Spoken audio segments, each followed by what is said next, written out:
bahan peledak tadi yang sudah meledak adalah 4, tersisa 3.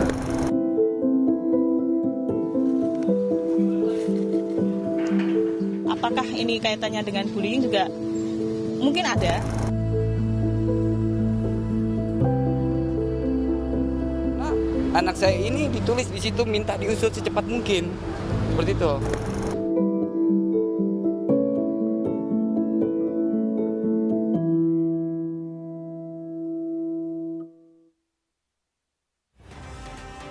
Sore ini Polda Metro Jaya akan mengumumkan hasil pengusutan dari ledakan yang terjadi di SMA Negeri 72 Jakarta. Apa saja yang harus diungkap dalam keterangan pers ini dan bagaimana pendampingan yang dilakukan terhadap korban ledakan. Kita berbincang dengan Ketua KPAI Margaret Aliatul Maimunah.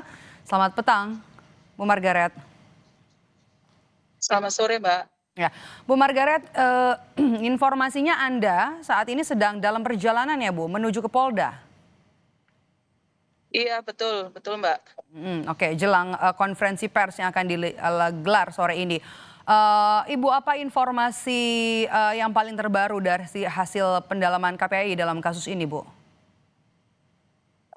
Kalau berkaitan dengan pendalaman, kaitannya dengan motif, kaitannya dengan bagaimana kemudian aksi ini bisa dilakukan oleh anak terduga pelaku, saya kira itu lebih menjadi kewenangan dari pihak kepolisian ya Mbak. Jadi kami betul-betul memberikan ruang penuh kepada pihak kepolisian. Kami hanya memastikan bahwa karena anak terduga pelaku ini masih berusia anak, tentu seluruh proses dan tahapan ini tentu harus memiliki perspektif anak dan tentu juga harus merujuk kepada peraturan perundangan yang ada, yaitu Undang-Undang Perlindungan Anak dan juga Undang-Undang Sistem Peradilan Pidana Anak, karena tentu anak terduga pelaku ini masuk dalam kategori anak berhadapan dengan hukum. Begitu sih Mbak. Oke. Kalau yang selain di luar anak terduga pelaku, tentu KPAI memastikan bahwa anak-anak yang menjadi korban dari peristiwa ledakan kemarin itu mendapatkan pemenuhan kaitannya dengan penanganan medis bagi anak-anak yang mengalami luka dan tentu pendampingan psikologis kepada seluruh anak di sekolah SMKN 72 tidak hanya terbatas pada anak-anak korban yang mengalami luka. Dan alhamdulillah kemarin KPAI juga sudah melakukan pengawasan secara langsung ke sekolah, kemudian ke 3 rumah sakit yang masih ada anak yang dirawat di sana. Dan alhamdulillah proses pendampingan psikologis kemarin juga sudah dilangsungkan di hari Senin kepada seluruh anak, kepada orang tua, dan juga kepada para guru secara offline. Kalau kepada anak dan orang tua dilakukan secara online, dan juga melibatkan anak-anak yang dirawat di rumah sakit, meskipun sebagian yang sedang pada saat itu dilakukan tindakan tidak bisa mengikuti pendampingan psikologis secara daring. Oke, baik. Bagaimana dengan kondisi anak terduga pelaku ini, Bu? Tentu kondisi anak terduga pelaku kan kemarin diinformasikan bahwa pada saat awal terjadi peristiwa kan yang bersangkutan sempat mengalami kondisi kritis dan kemudian dilakukan operasi. Dan alhamdulillah kemarin hari Sabtu ketika KPAI melakukan kunjungan ke sana, kondisi yang bersangkutan sudah mulai membaik, tapi tentu masih fokus pada penanganan medis ya untuk pemulihan lebih lanjut dan untuk kemudian mungkin kondisinya masih belum cukup siap untuk dilakukan pendalaman, itu saya kira ya. Tapi tentu saat ini anak terduga pelaku juga masih dalam kondisi penanganan medis. Artinya belum sempat bertemu ataupun berbincang begitu dengan anak terduga pelaku ya, Bu? Sempat bertemu dan sedikit berbincang, sekedar memberikan penguatan karena belum tentu bisa dilakukan pendalaman. Oke, kalau begitu. Untuk pendampingan yang diberikan kepada semua anak ya, anak yang berhadapan dengan hukum, kemudian anak-anak yang juga jadi korban dalam insiden ini. Asesmen awalnya apa saja, Bu?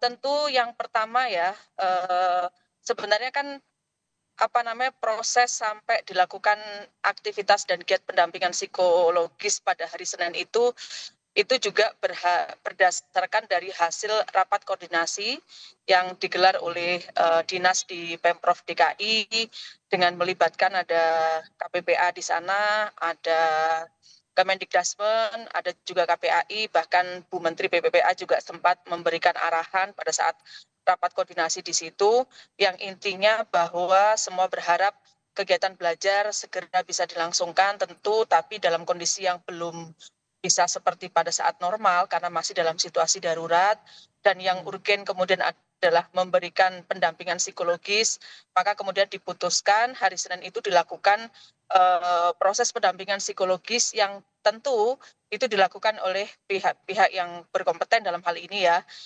Dan informasinya kemarin HIMSI, kemudian juga saya sempat juga bertanya kepada anak-anak yang masih dirawat di rumah sakit, pendampingan psikologis juga dilakukan secara langsung oleh psikolog dari Polri, kemudian juga dari BPA Provinsi DKI Jakarta juga ikut menjadi bagian.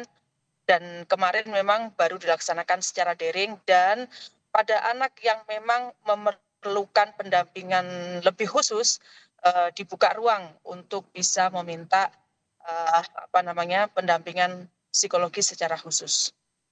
Oke, tapi asesmen awal Bu yang dilakukan oleh KPAI terhadap anak-anak yang jadi korban ini hasilnya apa Bu? Mereka mengalami trauma kah atau belum bisa diajak bicara kah setelah insiden ini?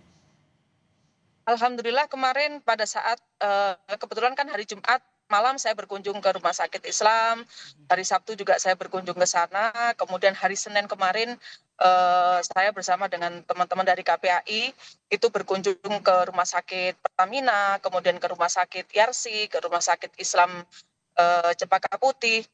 Alhamdulillah menurut saya anak-anak ini mengalami perkembangan yang luar biasa ya, secara fisik kondisinya sebagian besar itu sudah membaik gitu ya. Kalau di Rumah Sakit Yarsi itu hampir semuanya mengalami gangguan pendengaran, tapi kalau secara fisik itu bisa dikatakan baik. Kemudian di Rumah Sakit Pertamina Jaya juga sama. Kemudian di rumah sakit yang agak berat memang di Rumah Sakit Islam. Nah, kalau kami berbincang-bincang dengan anak-anak, ya alhamdulillah anak-anak cukup cukup happy kalau saya lihat, dalam artian tidak seperti sedang susah dan lain sebagainya. Kami sempat bertanya apakah bisa makan, apakah bisa tidur. Bahkan pada saat saya berkunjung di Rumah Sakit Yarsi itu ada anak yang sebenarnya kamarnya nggak di situ, tapi dia sudah sudah mulai ngumpul-ngumpul dengan teman-temannya. Ya, ini menunjukkan juga saya kira perkembangan psikologis yang luar biasa, meskipun ada 1-2 lah yang masih masih pendiam gitu, tapi ketika ditanya mengaku bisa tidur dan bisa makan. Artinya ada perkembangan signifikan ya Bu ya? Ya, cukup signifikan, dan saya kira juga orang tua cukup membantu ya proses ini selain penanganan medis di ya, ini memang melibatkan banyak pihak ya Bu. Oke, soal gangguan pendengaran tadi yang dialami oleh mayoritas korban dalam insiden ledakan di SMA Negeri 72 Jakarta ini, apakah ini kemudian berdampak pada psikologis korban?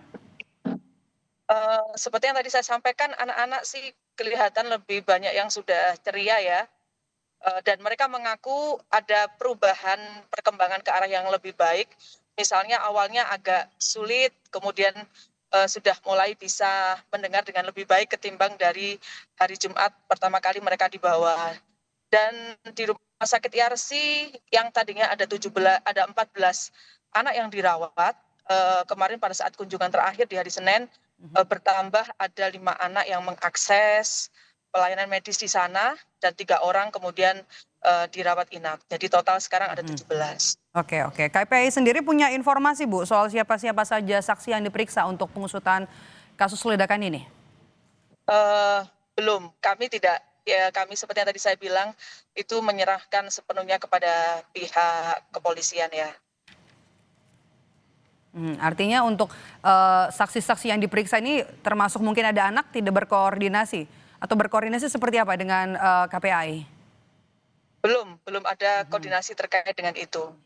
Tapi kemarin ketika kami berkunjung ke sekolah ya, Kami sempat bertemu dengan guru, tentu juga pihak kepolisian kan meskipun dalam proses penyidikan ini belum bisa secara maksimal menggali dari anak terduga pelaku, tapi saya kira pihak kepolisian yang memang sudah memiliki kewenangannya lah untuk melakukan penyidikan sudah melakukan komunikasi dengan beberapa pihak yang memang dianggap bisa memberikan informasi yang dibutuhkan oleh para penyidik ini. Misalnya mendatangi ke sekolah, begitu sih informasi yang kami yang kami dapatkan, termasuk juga ke rumah ya, sehingga kemudian bisa menemukan beberapa petunjuk bukti atau apapun itu yang menjadi note terkait dengan penyidikan ini. Ibu, terakhir Bu, Ibu saat ini sedang menuju ya dalam perjalanan menuju ke Polda Metro Jaya untuk bergabung nanti dalam konferensi pers yang digelar oleh Polda Metro Jaya. Informasinya selain KPAI dan juga polisi, siapa lagi yang dilibatkan dalam konferensi pers sore ini? Nah itu Mbak, saya mohon maaf sangat saya tidak mendapatkan informasi selain KPAI siapa yang diundang di dalam konferensi pers ini. Oke, baik. Kita nantikan bagaimana jalannya konferensi pers yang direncana digelar pada sore hari ini. Terima kasih sudah bergabung bersama kami, Ketua KPAI Margaret Aliatul Maimunah. Terima kasih, Bu Margaret. Terima kasih sama-sama, Mbak. Usai jeda saudara, kami kembali dengan informasi jenazah seorang pria tanpa identitas ditemukan di pinggir tol Jagorawi, kilometer 30 Kecamatan Citerap, Kabupaten Bogor.